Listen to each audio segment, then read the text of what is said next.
राजन, मैं तेरी बेटी को ले जा रहा हूँ। पिताजी, बचाओ, हमें बचाओ, बचाओ, बचाओ, हमें ये राक्षस समय मार डालेगा पिताजी।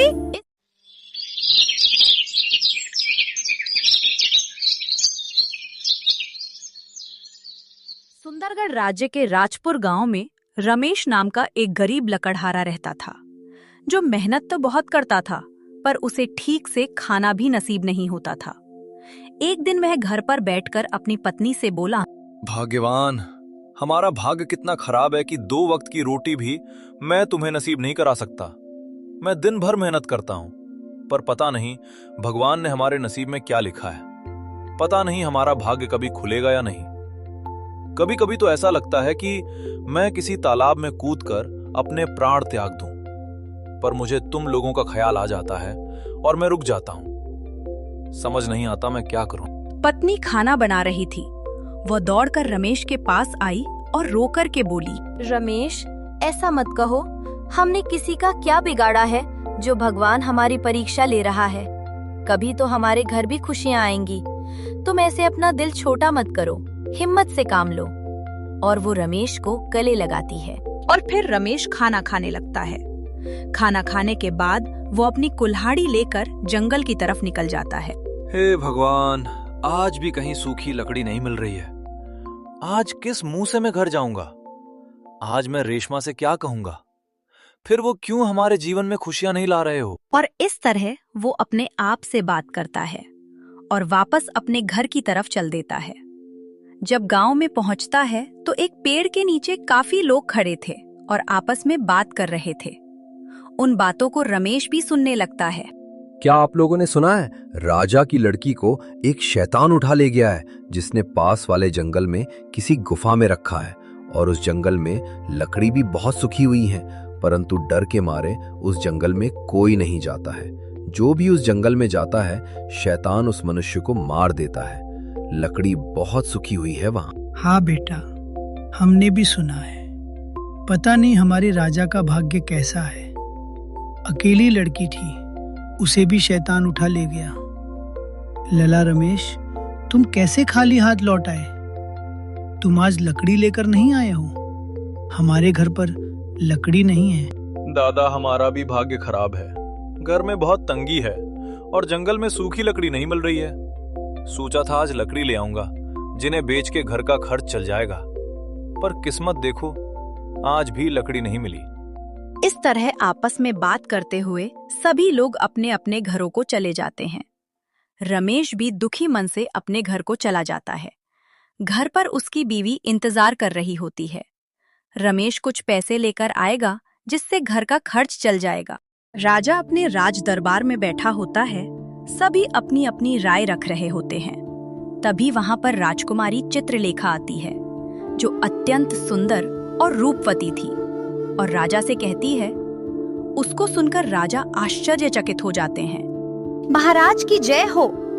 पिताजी, मैंने रात एक बहुत विचित्र सपना देखा है। मैंने देखा है कि एक राक्षस हर के राज दरबार में आया है और हमें सभी दरबारी के सामने उठा करके कहीं दूर काली गुफा में लेकर चला जाता है। तभी से मुझे बहुत डर लग रहा है और पिताजी, मैं रात को सो भी नहीं पाई। मुझे बहुत पीड़ा हो रही है पुत्री चित्रलेखा, तुम बिल्कुल भी चिंता मत करो। हम इसका समाधान जरूर निकालेंगे। मंत्री जी, आपका क्या कहना है? क्या सपने सच हो सकते हैं क्या? राक्षस हमारी पुत्री को ले जा सकता है? इस पर आपकी क्या राय है?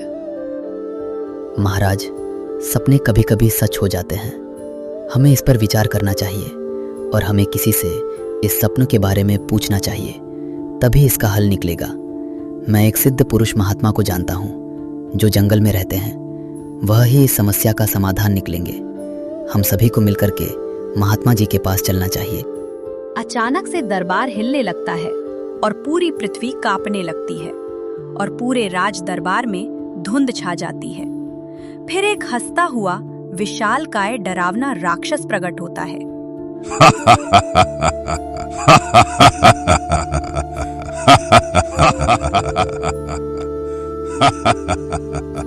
राजा तुझे जहां भी जाना है वहां जा सकता है, पर मैं तेरी बेटी पर मोहित हो गया।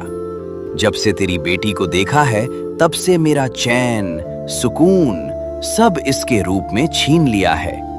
मैं इसे ले जा करके इससे शादी करूंगा और इसे अपनी दासी बनाऊंगा। जिसे करने का शौक हो वो मुझे रोकने के लिए आगे आए, अन्यथा दूर खड़ा होकर तमाशा देखें। राजन, मैं तेरी बेटी को ले जा रहा हूं। पिताजी, बचाओ हमें, बचाओ बचाओ बचाओ, हमें ये राक्षस समय मार डालेगा पिताजी। इस तरह से राक्षस चित्रलेखा को लेकर चला जाता है। राजा बहुत दुखी होता है। मंत्री जी, अति शीघ्र साधु महाराज के पास चलने का प्रबंध किया जाए। पता नहीं हमारी बेटी किस हाल में होगी। पर महाराज, महात्मा के पास पैदल ही जाना पड़ेगा, क्योंकि वो एक सच्चे साधु हैं। उनके पास ऐश्वर्य और वैभव लेकर मत जाना, नहीं तो वो मदद नहीं करेंगे आपको। एक दुखी पिता के रूप में जाना होगा, तभी साधु महाराज आपकी मदद करेंगे। ठीक है मंत्री जी, सभी लोग पैदल ही महात्मा जी के पास चलेंगे। राजा के साथ सभी लोग साधु से मिलने के लिए निकल पड़े। घने जंगल से होकर के वह साधु की कुटिया तक पहुंच गए थे, पर साधु उस समय ईश्वर की भक्ति में लीन थे और ध्यान मग्न की अवस्था में बैठे हुए थे। सभी लोगों ने आश्रम में पहुंच कर करके साधु बाबा के सामने नतमस्तक किया और प्रणाम किया। हे साधु है महात्मा, हे मेरे परम पूज्य गुरुदेव, अपने इस शिष्य का प्रणाम स्वीकार करें। प्रणाम महाराज। आयुष्मान भव। बच्चा, आयुष्मान भव कहो। राजन, क्या विपदा आन पड़ी है जो इस साधु की कुटिया पर पधारे हो?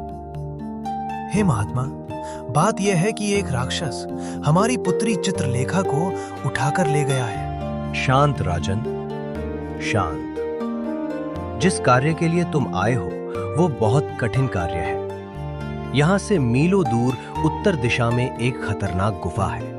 उस गुफा में एक रहस्यमयी तलवार है। वो तलवार ही उस राक्षस को मारेगी जो तुम्हारी बेटी को उठाकर ले गया है। पर उस तलवार को वही व्यक्ति ला सकता है जिसने जीवन में कभी झूठ ना बोला हो, ना उसके मन में लालच आया हो, हमेशा दूसरों की मदद करता रहता हो। ईमानदारी उसमें कुट कुट कर भरी हो जाओ राजन। ऐसे व्यक्ति की तलाश करो। हे गुरुदेव, हम ऐसे व्यक्ति को कहां से खोज कर लाएंगे? संसार में ऐसे व्यक्ति की खोज करने का मतलब है समुद्र में गिरी हुई सुई की खोज करना। हे प्रभु, आप ही कोई रास्ता बताएं, हम आपकी शरण में हैं। राजन, तुम्हारे राज्य में केवल एक व्यक्ति ऐसा है जो उस तलवार को लाएगा। परेशान मत हो राजा, समय आने पर वो व्यक्ति राक्षस को मार करके तुम्हारी पुत्री को राजमहल में ले आएगा। तुम्हें कहीं जाने की जरूरत नहीं है। लेकिन गुरुदेव, तब तक वो हमारी पुत्री से शादी कर लेगा, फिर हमारी पुत्री कैसे वापस आएगी? तब तक पता नहीं हमारी पुत्री के साथ क्या क्या करेगा।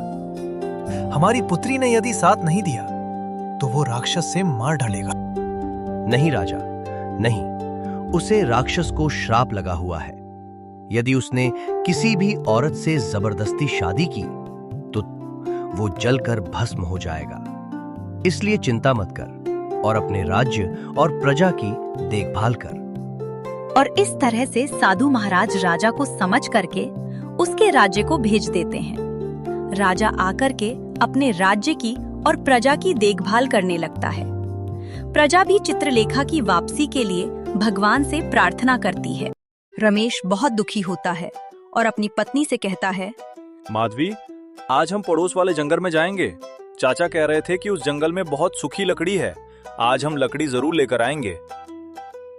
लेकिन उसकी पत्नी उस जंगल में जाने से मना करती है। नहीं रमेश, गांव वाले कहते हैं कि जंगल में एक राक्षस रहता है। जो उस जंगल में जाता है, राक्षस उसे मार डालता है। माधवी, मरना तो है ही, चाहे वो राक्षस मार दे या हम भूखे प्राण त्याग दे। भूख से तो अच्छा है कि अपने परिवार के लिए उस राक्षस से लड़ करके अपने प्राणों का बलिदान कर दिया जाए। अब और भूख नहीं सही जाती है। तुम उस जंगल में नहीं जाओगे, हम रूखा सूखा खा करके गुजारा कर लेंगे। हमें तुम्हारी जरूरत है रमेश। नहीं माधवी, अब तुम लोगों को और भूख नहीं रख सकता। अब जो होगा देखा जाएगा। और इस तरह से माधवी को समझाकर रमेश अपनी कुल्हाड़ी उठाता है और जंगल के लिए चला जाता है। बाहर मौसम बहुत सुहाना था। घर से निकलता है वैसे ही उसे एक पनिहारी बाल्टी में दूध लाती हुई नजर आती है और वह खुश होकर के जंगल को निकल जाता है और उसके मन में अजीबोगरीब विचार आने लगते हैं। मैं उस जंगल में जा रहा हूँ। पता नहीं राक्षस ने अगर पकड़ लिया तो हमारे साथ क्या करेगा। यदि इस जंगल में नहीं गया तो हमारे परिवार को फिर भूखा रहना पड़ेगा। समझ में नहीं आता मैं क्या करूं प्रभु, रास्ता दिखाओ। अचानक उसे कोई आवाज देता है, रमेश कहाँ जा रहे हो? कौन है वहाँ? कोई है क्या? लगता है मेरा बहन था, कोई तो नहीं है। और रमेश आगे बढ़ जाता है। वो ख्यालों में डूबा हुआ था और कब दूसरे जंगल की बाउंड्री में प्रवेश कर जाता है उसे पता ही नहीं चलता है। वो जंगल में जा रहा था। अचानक से फिर वही आवाज आई जिससे वो डर जाता है। कहाँ जा रहे हो? इधर आओ, मैं कब से तुम्हारा इंतजार कर रही हूँ। कौन है वहाँ? कोई है क्या?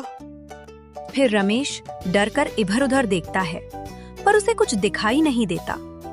अब उसे डर भी लगने लगा था पर उसने हिम्मत से काम लिया। लकड़ी की तलाश में जंगल में चलने लगता है और वह सूखे हुए वृक्षों के पास पहुंच जाता है। तभी अचानक उसके कंधे पर एक चिड़िया आकर बैठ जाती है और वह रमेश को पूरी सच्चाई बताती है। हे मुसाफिर, हमारी मदद करो। हे भगवान, ये कैसी चिड़िया है जो इंसानों की तरह बोलती है? हे भगवान, बचा ले हमें। तुम कौन हो और तुम कैसे बोल सकती हो? हमें माफ कर दो, मैं दोबारा इस जंगल में नहीं आऊंगा। हे प्रभु। हाँ मुसाफिर, मैं चिड़िया नहीं, मैं भानगढ़ की राजकुमारी चित्रलेखा। एक राक्षस मुझे राज दरबार में से अपनी शक्ति के बल पर उठा लाया और मुझसे शादी करना चाहता था, पर पता नहीं अभी तक उसने हमसे शादी नहीं की, ना ही हमसे कोई जोर जबरदस्ती की, लेकिन हमें कबूतरी बना दिया और मैं केवल इसी जंगल में घूम सकती हूँ और बाहर कहीं नहीं जा सकती। मेरी मदद करो मुसाफिर और मुझे आजाद करो, आपका बड़ा एहसान होगा। चिड़िया की बात सुनकर रमेश बहुत परेशान हो जाता है और वह चिड़िया को मदद करने का आश्वासन देता है। मैं तुम्हारी मदद कैसे कर सकता हूँ? और वो राक्षस बहुत बलवान है और साथ में उसके पास जादुई शक्तियां भी है। राजकुमारी, मुझे कुछ उपाय बताओ ताकि मैं तुम्हारी मदद कर सकूं।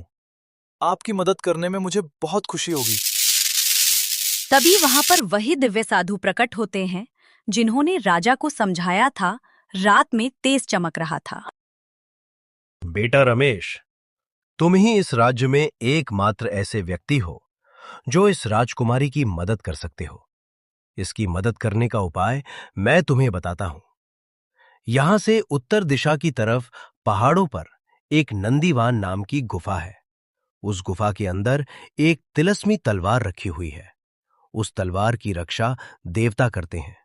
उस तलवार को केवल तुम ही ला सकते हो और उस तलवार से ही वो राक्षस मारा जा सकता है।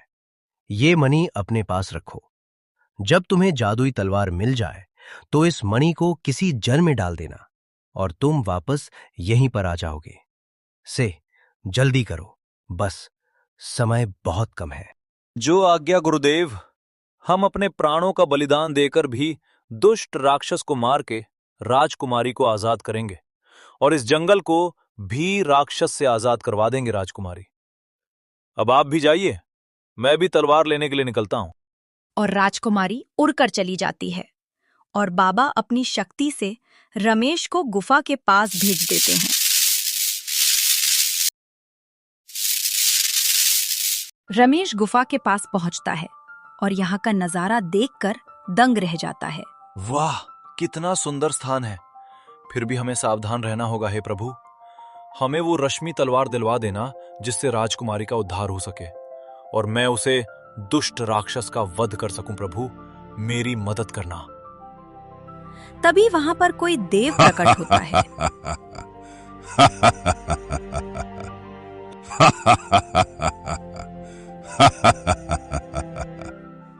है दुष्ट मानव जो इस तिलस्मी गुफा में आया है, तुझे डर नहीं लगा? यहां आने वालों का मैं भक्षण कर जाता हूं। तेरी भलाई इसी में है कि तू यहां से चला जा, नहीं तो तुझे मारने में मुझे बिल्कुल संकोच नहीं होगा। गुरुदेव ने कहा था कि देवता तलवार की रक्षा करते हैं, लेकिन यहां तो ये दुष्ट राक्षस है। हो सकता है यही देव हो। जो भी है, मैं अपनी ईमानदारी से इसे पूरी बात बताता हूं। हे राक्षस राज, मुझे तिलस्मी तलवार राजकुमारी को बचाने के लिए चाहिए। हे राजकुमारी को दुष्ट राक्षस ने कैद कर रखा है, अत इसी तलवार से इसका संहार होगा। मानव, तो तू तिलस्मी तलवार लेने आया है। तुझे तलवार मिल जाएगी, लेकिन तुझे मेरे 3 सवालों का जवाब देना होगा, तभी द्वार खुलेगा और तुझे वो तलवार मिलेगी। अपने बीवी बच्चों को याद करके जवाब देना, और मैं तुम्हें एक मौका दे रहा हूं। तुम चाहो तो अभी लौट सकते हो। बीवी बच्चे तुम्हारा घर पर इंतजार कर रहे हैं। बात रही बीवी बच्चों की, तो वो घर पर ठीक है, पर हमारी उनसे ज्यादा जरूरत राजकुमारी को है, क्योंकि वो दुष्ट की कैद में है। ठीक है, अपने सवालों को बताओ। मेरा पहला सवाल, दुनिया में सबसे ज्यादा जरूरत वाली वस्तु क्या है? आपका पहले सवाल का जवाब है भोजन। भोजन मनुष्य की सबसे जरूरतमंद वस्तु है। यदि भोजन नहीं है तो कुछ भी नहीं है। मेरा दूसरा सवाल, सबसे बड़ा दुख क्या होता है? इसका जवाब पिता के सामने पुत्र की मृत्यु ही मनुष्य का सबसे बड़ा दुख होता है। और मेरा तीसरा सवाल, दुनिया में सबसे गतिमान वस्तु, चाहे वो भौतिक हो, पारदर्शी हो या अपारदर्शी हो, कौन सी है? मेरे सवालों का सही सही जवाब देना, वरना तुम हमेशा के लिए यही पत्थर के हो जाओगे। आपका आखिरी जवाब हमारा मस्तिष्क है। हम कहीं पर भी हों, हम करोड़ मीलों दूर की थोड़े ही समय में सोच लेते हैं, इसलिए मस्तिष्क से ज्यादा कोई गतिमान वस्तु नहीं है। ये आपके सभी उत्तर। बहुत सुंदर, बहुत सुंदर। मानव, आपके सभी जवाब सत्य हैं। आप गुफा में जाकर तिलस्मी तलवार ले जाओ और उसे दोस्त का अंत करके राजकुमारी को आजाद करो। हमारा आशीर्वाद सदा तुम्हारे साथ है। और रमेश उस गुफा के अंदर चला जाता है, जहां पर वह तिलस्मी तलवार रखी हुई है।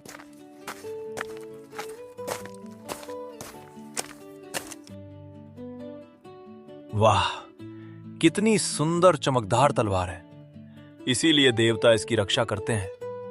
अब मुझे देर नहीं करनी चाहिए और जल्दी से यह तलवार लेकर के उस राक्षस का अंत करना चाहिए और राजकुमारी को आजाद करके राजमहल ले जाना चाहिए।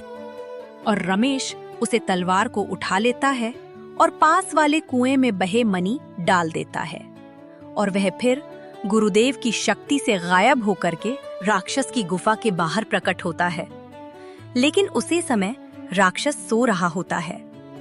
राजकुमारी एक तरफ चिंता मग्न अवस्था में बैठी होती है। वह रमेश को देख करके खुश हो जाती है और कहती है, रमेश, तुम आ गए। मुझे उम्मीद थी कि तुम जरूर आओगे मुझे बचाने के लिए। राक्षस अभी सो रहा है, इसको जल्दी से मार करके हमें आजाद करो। तभी राक्षस उठ जाता है।